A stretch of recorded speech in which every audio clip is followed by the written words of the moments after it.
முழு இருதயத்தோடும் கர்த்தரில் நம்பிக்கையாயிருப்பாய், பயப்படாதே.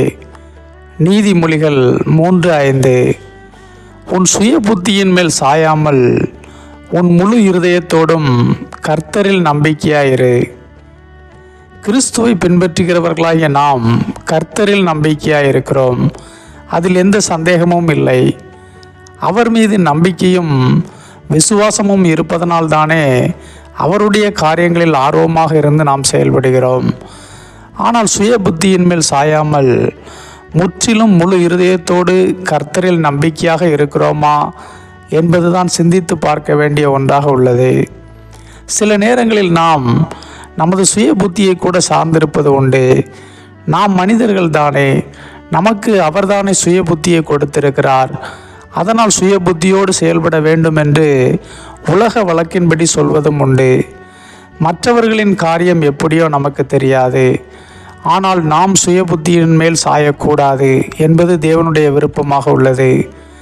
நாம் சுய புத்தியின் மேல் சாய்ந்தால் தேவனை மறுதலிப்பவர்களாக மாறிப்போவோம்.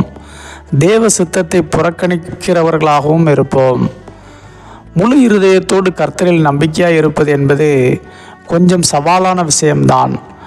ஆனாலும் நாம் கர்த்தரை போலவே நீடிய பொறுமையுள்ளவர்களாக இருப்பது நல்லது. சில விஷயம் நமது சுய புத்தி சிந்திப்பது போல நடக்காது. அப்போது நமக்கு கொஞ்சம் எரிச்சலாக இருக்கத்தான் செய்யும். ஆனால் உலகத்தாரை போல நாம் முற்றிலும் சுய புத்தியின் மேல் சாய்ந்து விடக்கூடாது. இப்படிப்பட்ட சுய புத்தி நமக்குள் மேலோங்கி விடக்கூடாது என்பதற்காகத்தான் ஜெபமும் வேத தியானமும் நமக்கு அவசியமாக இருக்கிறது. ஜெபத்திலும் வேத தியானத்திலும் தேவன் நம்மோடு குறுக்கிடுவார். நாம் சுய புத்தியின் மேல் சாய்ந்திருக்கும் நிலையை நீக்கி போடுவார். அவர் நம்மோடு பேசி காரியங்களை நடப்பிப்பார். சுய புத்தியில் தோன்றுகிற எல்லாவற்றையும் செய்ய வேண்டும் என்று நாம் ஒருபோதும் நினைக்கவே கூடாது. மனம் ஒரு குரங்கு என்று சொல்வார்கள். அது குரங்கு போல எதையாவது செய்யும்படியாக தூண்டிக்கொண்டே இருக்கும். ஆனாலும் நிதானத்தை இழக்காமல் கர்த்தரிலேயே நம்பிக்கையாக இருக்க வேண்டும்.